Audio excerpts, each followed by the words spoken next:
I'm Christopher. And I'm Charles. And this is a special edition of The Good, the Bad, and the Podcast. Very special edition. Yes, and this evening we will be reviewing The Girl with the Dragon Tattoo. Yes. The new one. I am the girl with the dragon tattoo. Explains a lot. Does it? Not really.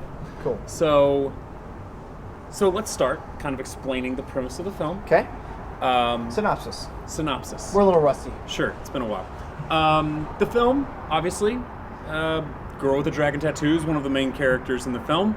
You have the detective, Lisbeth, yeah. Who's trying to... And Mikkel. Yep, who's researching the disappearance, whatnot, of a woman from 66, I think. 66, and... in Sweden. In Sweden, very Swedish film. Yeah. Is that German or Swedish? Doesn't matter, it's not English. It does. So either way, it's David Fincher's follow-up to Social Network. Mm-hmm. Daniel Craig, who better known for James Bond. Nowadays. Yeah, and definitely a leading role in a more traditional, dramatic, whodunit type film. And I can't even remember her name. Rooney Mara. I think her grandparents own both sets of grandparents own football teams. I don't know if it's the Giants and the Steelers, it's something. She comes from a really wealthy family. Crazy. Oh, interesting. She was also in The Social Network. She was the muse in The Social Network. So this is quite a departure from her previous role. But basically, it's a whodunit. It's basically Daniel Craig is hired to figure out who kidnapped Harriet in 1966 and who's been sending flowers to the uncle for 40 years. Right. So and it kind of turns into a serial killer kind of where missing women kind of situation. It's very much, from David Fincher's standpoint, it's very much a direct descendant of Seven. I was going to say Zodiac. Zodiac? No, yeah. I could see that. Yeah, the investigation. Zodiac, Seven, kind of thing. Yep. We should probably preface by saying that we're going to get into some spoilers here. It's true. We are going to talk about it. Usually we just drop out the spoilers, but it's true. It is what it is, right? Yeah, but I think this is a film that's hard to really review without explaining much of what's going on. Right. So I think, in the end, this movie was kind of, it's got the whole big international bestseller thing behind it and all that. Right. But I think the movie stands on its own without all that. Right. I mean, I really do. I feel like it's kind of the stuff David Fincher does well. Yeah. Really dirty, dark, kind of gritty underbelly stuff, but put forth in a very artistic way. Yeah. And I think he's amazing at that. Very few people do that well. So, let's talk about it. So, it was a book. Yes. And then it was a Swedish film. Yes. Which actually I believe was a Swedish TV episodic thing. So, rather than a movie. And then you just kind of cut it down to a movie. Interesting. The original book was actually published after the author had died. So he basically Stieg Larsson, I don't know how you say his name. It's Swedish. He was a reporter, much like Daniel Craig's character in the book, and he died of a heart attack at the age of 50. And afterwards, they found 3 complete books that they published. And the English readers for the UK and America, they translated the title to The Girl with the Dragon Tattoo. It was originally called Men Who Hate Women. That's what it's released in every other country. Men Who Hate Women? Yes. I can see why they changed that. Well, and it's very much, that's the whole theme of it. I mean, it really is about men hating women, men degrading women, whether, raping, of course. That rape is a big theme in this, big thing. Sadly. I mean, it really kind of shadows the rest of the movie, and as it should, I'm saying, but that's a big part of it. Daniel Craig's character is kind of a playboy who sleeps around with everybody with no consequences. That's another form of it. It's all about men hating women, really. I mean, that's the theme of it, which is crazy. And then, of course, but the thing to bear in mind there is, yes, that is a lot of the film. But part of what makes the title character so fantastic, Lisbeth, so fantastic, is she doesn't take it. Right? She stands up and fights back. Right. And that's kind empowerment, of kind of the attraction of the character. Right. Is that she, everyone else is just taking it. Right. And she fights back. So, in fact, she even flips it on its ear in the fact that, to go ahead and spoil it, the man that ends up, raping her, she turns around and returns the favor, right? Right. And so that's... But then in the end, she also falls in love with the womanizer guy. Right. I mean, so it's really, it comes back to that theme. And then, you also have issues with In the book, it was really prevalent with Nazis in Sweden. Right. That was a big theme throughout it because the author is kind of a socialist. He worked for a magazine like the Sweden Expo or something that was kind of the extreme opposite of everything Nazism. So that's kind of tucked away. Now I will say that the American film is closer to the book than the Swedish film is, right? In weird ways though, the American film is closer for almost the entire film until the end. They change the end. Right. So what happens is Harriet is basically still alive in all three versions. Harriet, the girl they've been looking for 40 years, she escaped because this is the thing, and I'll get this in a second, but her brother Martin is a serial killer, and he had been raping her. So she left secretly so that he couldn't no longer rape her. Now, they hit that a little bit in the movie. Hit a little bit in the Swedish one. The book, of course, really hit that hard. Where they differ, though, is the way that it goes down. In the American film, and I don't know how I feel about this, when they go and find her, they find Anita in London. Right. Who they previously introduced before. Right. And then they realize, because they tap her phone, they realize when they tell her bad news, she doesn't call anybody, they realize it must be her. Right. That's the American version. Sure. Kind of short and simple. Right. Swedish movie and the book, they go talk to Anita. Anita is a real person, and actually I think in the Swedish movie she died, but in the book she's a real person. And when they tap her phone, she calls someone in Australia. Harriet's actually in Australia, and they go and find Harriet in Australia, and she started her own like sheep herding company. So basically, they simplified it for the American one Considerably. But in the end, the concept was still The concept's the same, yes. Also, and that's kind of an interesting thing, but to me, that was my point, is that in all three versions, they kind of drag out the third act. I mean, here you have this climax with the serial killer, because they figure out Martin is the serial killer. They think he killed Harriet, he didn't. So now you've got this whole climax going on. Afterwards, now we've got to find the real what happened to Harriet. We've got to find what happened to her. Right. And that really drags on to me. That was my only problem. I think in all three versions. Right. And I think, correct me if I'm wrong, but it almost felt like it was something where, you almost had to escape the clutches of the person who committed this crime or whatever before you could actually go find the person you're trying to save. It is like that. So it's I don't necessarily mind it. So but it's sort of like defeating the beast at the gates before you can rescue the princess in the tower. Right. So I can see that. I mean, I do see that. But to me, cinematically, in the book, it was kind of a good read. It's like, okay. Cinematically, it kind of does stretch it on. So I appreciate that Fincher kind of shortened that a little bit. Yeah. That's cool. I don't have an issue with that. He made a few other interesting choices, changes throughout it, but that was kind of the biggest one. And I think the other thing too is that, source material aside, right? Because clearly people like this story. Clearly people like these characters. It is a slow book. The first 300 pages, it's written from like a journalist perspective. And I don't know if it's a translation because of the whole Swedish to English thing. Sure. I don't know, but it's very like, wow. Irregardless, it's like Lord of the Rings style, like detail. Right. But I think it's sort of like Lord of the Rings, right? Where it's like clearly our source material is good. Yes. Right. It's all. I was going rape in my mind. No. It's like what seed was that? Yes. Did I miss that movie? Yeah, it was a whole Frodo and Sam. Anyway, no, I knew you were gonna go that way. That's too shady. Too on the nose. No, what I'm getting at is clearly the source material is good. It's all in how you handle it as the filmmaker.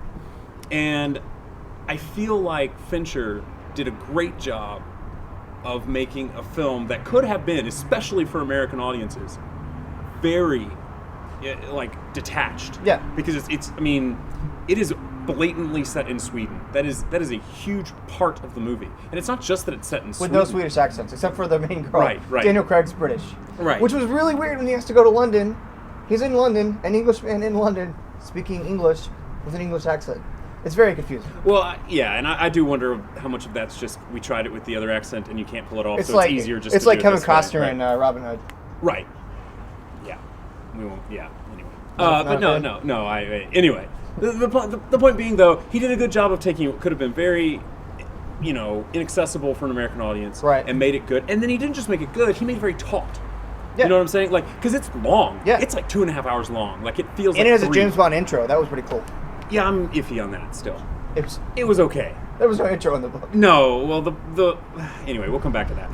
because I do want to touch on that. But he took and what would have been very inaccessible and made it very good and made it very well, so that you actually cared and you were invested, and like made it cringeworthy. He also did a really good job of putting stuff on screen that you didn't want to see, and you'd kind of like look away or blink or whatever, and then you'd look back, and he had kept it up there so long that it was still there, and so it was just he wouldn't let you run away from the subject matter.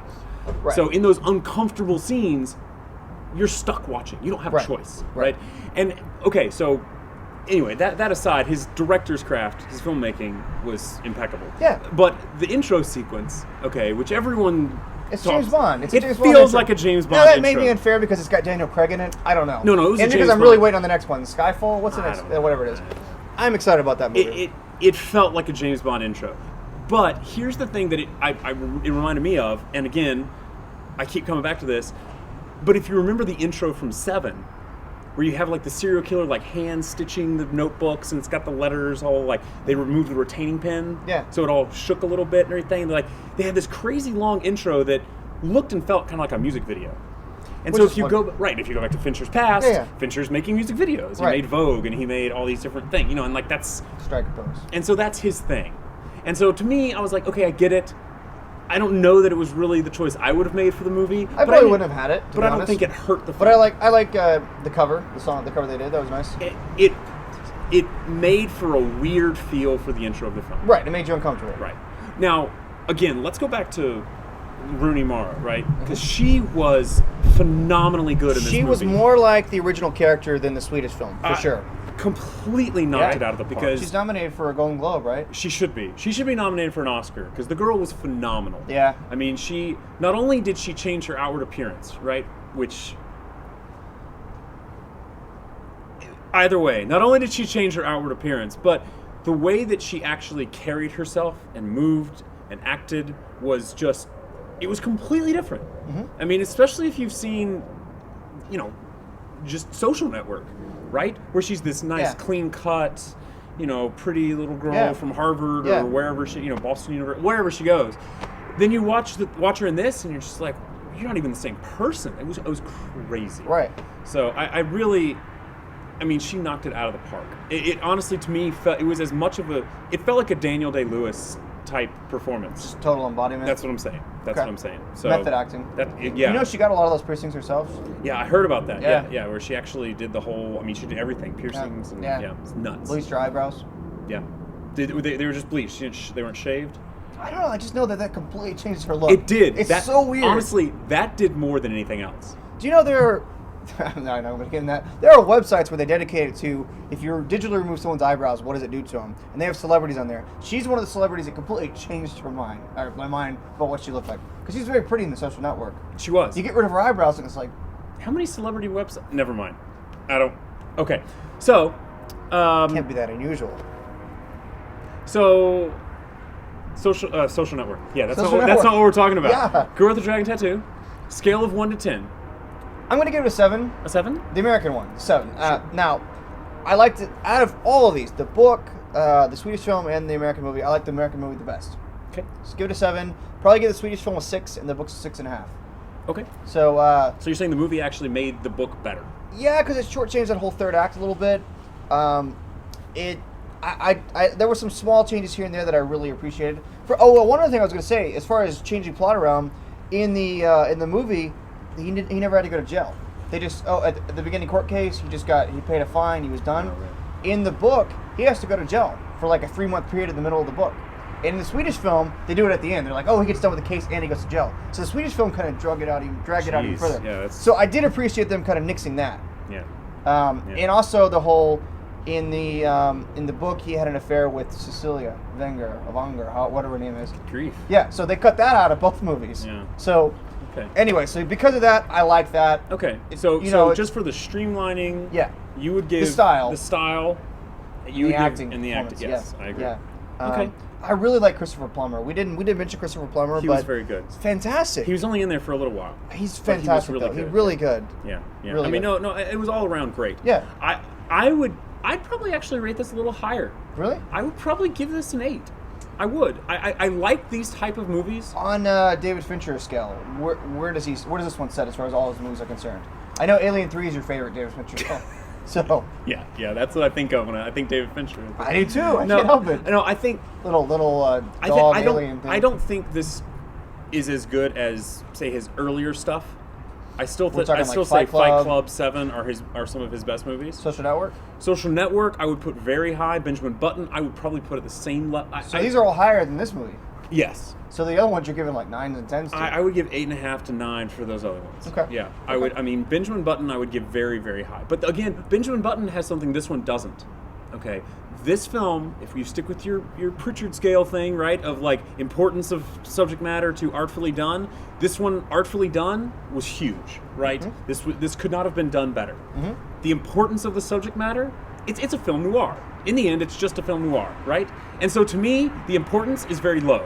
It's Maybe. fun and I enjoy it and I like mysteries and I like that kind of stuff. But does it matter at the end of the day? Probably not. Whereas Benjamin Button, you're dealing with like, what does it mean to be human? What does it mean to die? What does it mean to grow old? All these kinds of things. This one I don't feel quite touched on. I feel like this is women's issues, feminist movements, But all that it's kind of thing. so heavily cloaked.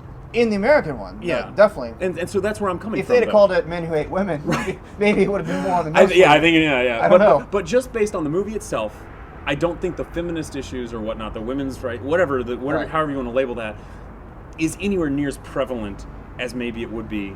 It could have been. You could have made that what the whole movie's about, yeah. right? But they didn't. And so because they stuck to a straight murder mystery whodunit, I have to give this like an 8. Okay. I can't go any I'm higher. gonna give it a 7, like I said. Cool. So 8, 7. Yeah. Good deal. Awesome. All right. Well, he's got to get that hog back home, and we're gonna go make another podcast. The bike. Oh, The I'm sorry. bike. Yeah. the bike. Oh, here, let me go right off. Yeah, you should do that. I will. So have a good one.